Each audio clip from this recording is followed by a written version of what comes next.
And so, it begins. Dark were the skies and chill was the wind as the land was covered in a veil of malice. Across the hill did ride a dread army of the night, cloaked in mist and fog, prepared to rain down death and destruction upon the land. And the people did crowd for a savior, a noble soul to save them from their impending demise. Just as it seemed all was lost, in strode a mighty hero, clad in shimmering metal from head to toe. Wielding a terrible broadsword, he did cleave his foes in two, smashing their ranks asunder with righteous fury. And when the day was done and the enemy strewn across the fields in pieces, the people did turn to the warrior and say, "We shall name this day in your honor. Speak unto us your wisdom." The warrior said one word that day: epic.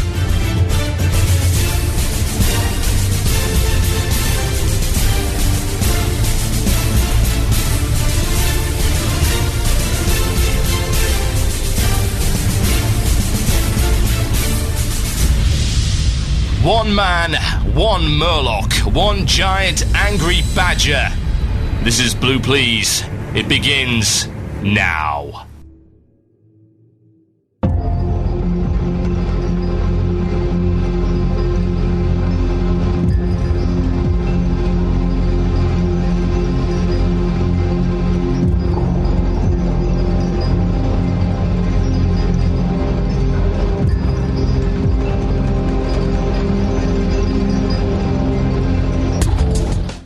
Yes, indeed, folks. Welcome to Blue Please here on CynicalBrit.com with myself, Toller Biscuit. The date today is the 4th of June, I think. Yes, that's it. 2010. I know which year it is and day, and I barely do anymore, honestly. I'm lost in the malaise of WoW being so utterly awful and desperately waiting for the Cataclysm date, which has not been announced and may never come. Well, I suppose it might. I mean, there is some commercial incentive for releasing the expansion, I suppose, but you never know with these people. As for the time, it is 1 minute past 8, because I'm a little late in the British Isles. It is 9 p.m. Central European Summertime. It is 3 p.m. in the east of the United States, I think.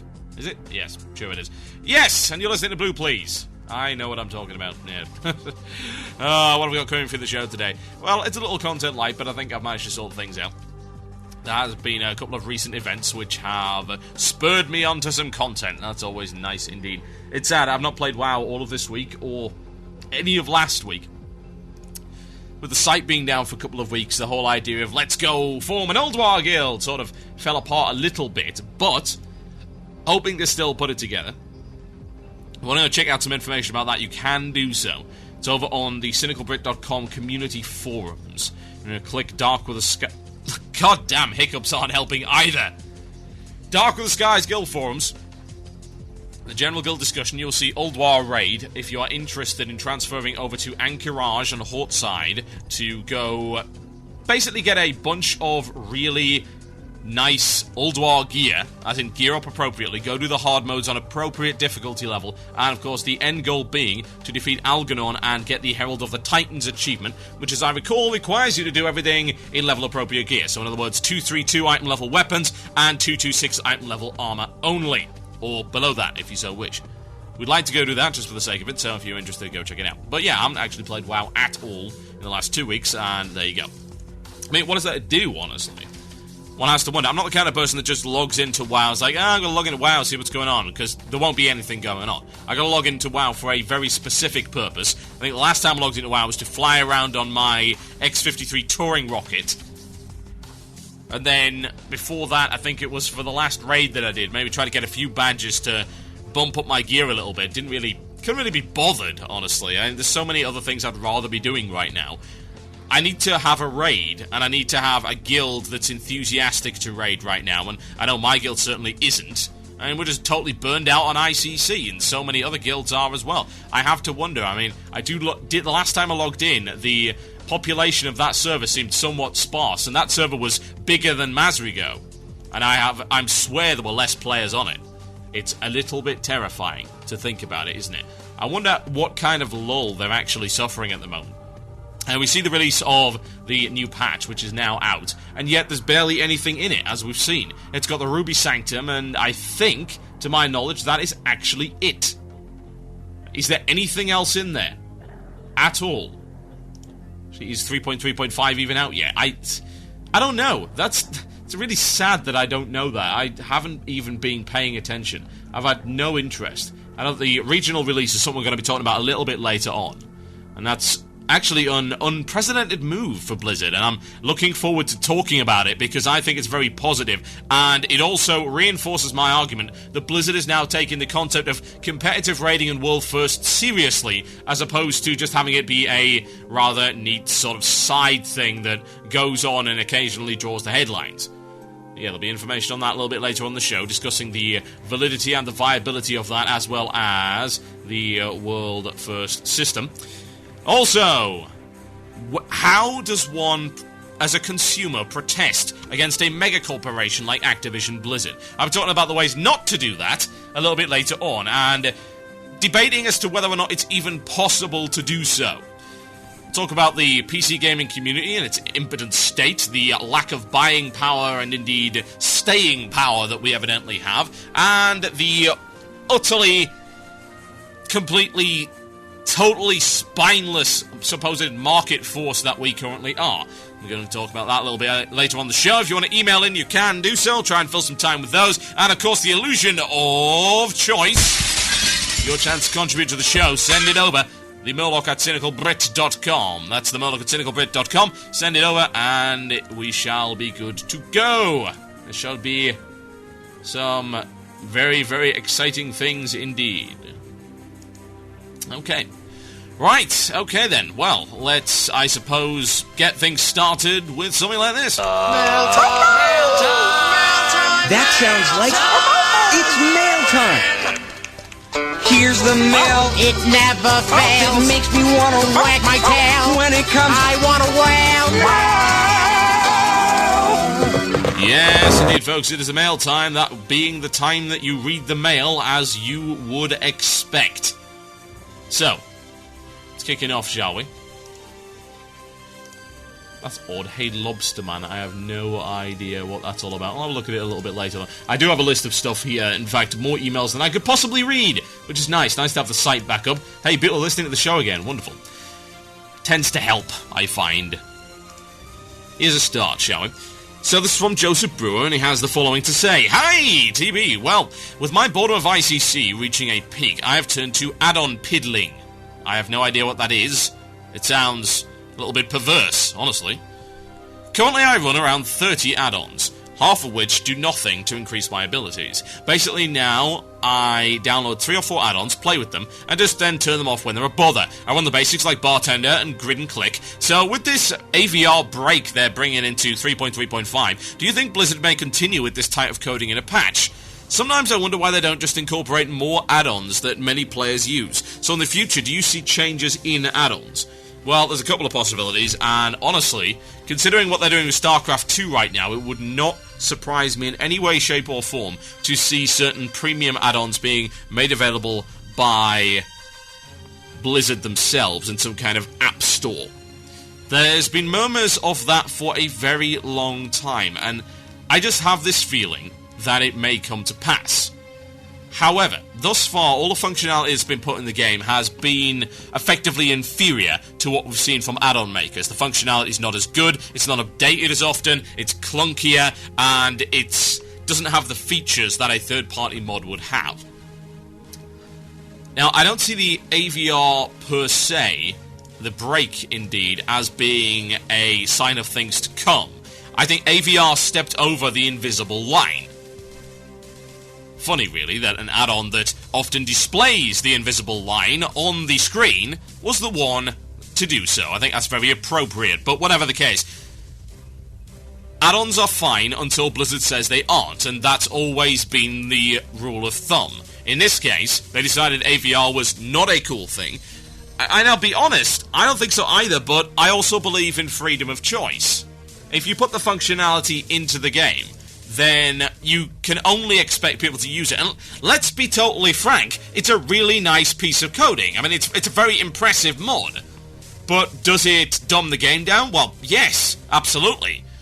Blizzard said it very succinctly, and I have to agree with them. They said that they draw the line when a mod tells you exactly where you need to run, instead of just making a runaway little girl run away sound and indicating that something bad is coming.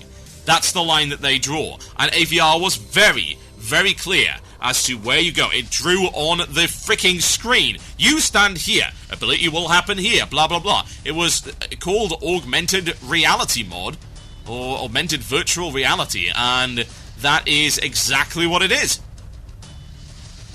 Now, that doesn't mean they're going to introduce a bunch of this stuff in the future, although what I will say is that they've already said they're going to make changes to the UI in the future. Now, the changes to the UI constitute of a number of things. They were suggesting, indeed, that they would integrate elements of the class into the UI. For instance, Warlocks, they're getting soul shards built into the UI. So this whole new soul shard mechanic of the 3 soul shards in a fight that you spend on various very powerful spells, that's integrated into the UI. The runes of the Death Knight are, of course, integrated into the UI. But they're talking about integrating things that are not essential, like, for instance, the Eclipse sort of setup. They were arguing that they would implement Eclipse into the UI in such a way that it was very visible. And they were talking about doing that with a bunch of other things, maybe stuff like Hot Streak and Arcane Barrage and stuff like that. Missile Barrage, yes indeed. That's the kind of thing that they said, hey, yes, we are considering very strongly bringing this into the game and integrating it into our UI. I don't think that really meshes with the idea, though, that, hey, they're removing a bunch of functionality from mods and they're going to ban loads of mods. I don't think that's indicative. I don't think it's linked in any way, shape, or form. And indeed, we heard about the potential UI changes to Cataclysm way before they decided to ban AVR. So I don't really follow that that's got anything to do with it, really. But there you go. Anyway, let us continue, shall we? Let's go and have a look in the mailbag and see what we can see. Got a few more things available for you. Where? Tell me, where is it? It's hiding it around here somewhere. Ah, yes, there we go. This one's interesting. Let's have a look at it and see what he's got to say about this. This is about the Cataclysm badge system. This comes in from Illyria on US side, or indeed, sorry, Zai from the Illyria server on US side. And it says this: Hi TB, I was listening to the archive of your last show, and I had a thought about how the Cataclysm badge system could work, at least to some degree.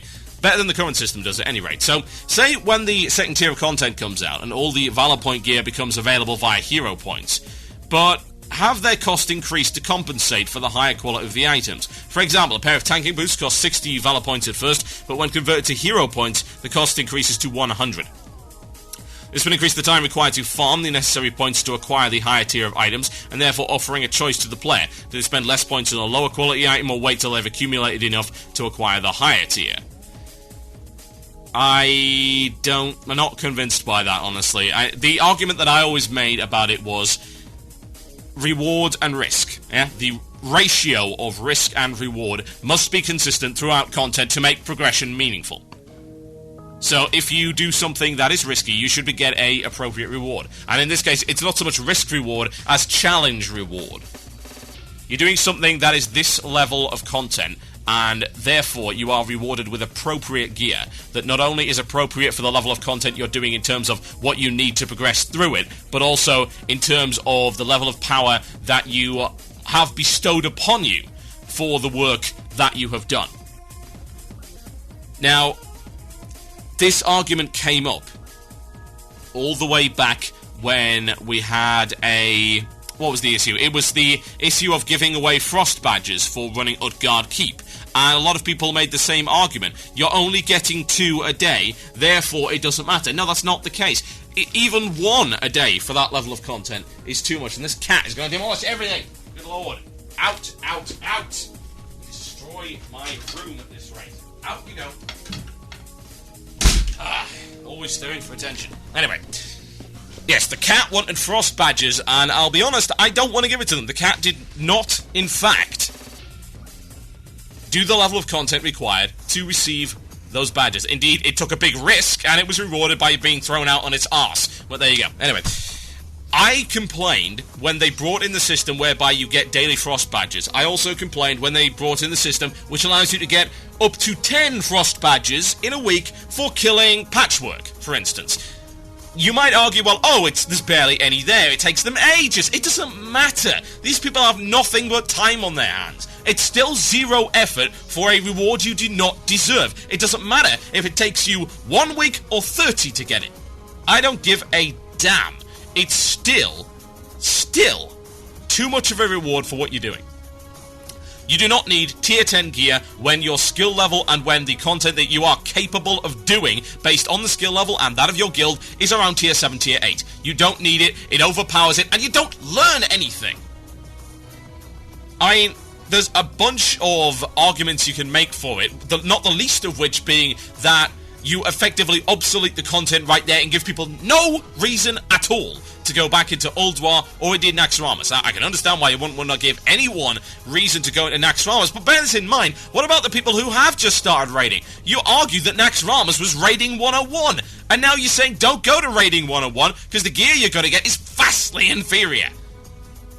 I mean, seriously, why would you go to Naxxramas when you could just go do heroics? You'll get frost badges, and you will get other badges, and you will get item level 232 level gear simply by virtue of doing the ICC instances, the 5-mans right there, as well as a bunch more frost badges for doing the quests. It's not acceptable, honestly. That change wouldn't help. Like I said before, there has to be some kind of incentive for doing the content in the order it was supposed to be in. So you've got to support those players who come in halfway through. Now, I've given many ways as to how to support alts that come in halfway through. Because there was an argument that's like, oh, well, alts need this system. Because if you don't give the alts the system, they will never get the gear they need to be competitive. Bollocks. Like I said, you can institute a form of heirloom gear, which would make that totally and completely irrelevant. Like, you've done this instance with one, and that's fine. So you've done the instance with, say, your main, and now you can maybe hand off your old gear to another character on your account. So make it BOA. That would work, or indeed the acquisition of various materials, which would allow you to hand them in for raid-level heirlooms. Again, BOA.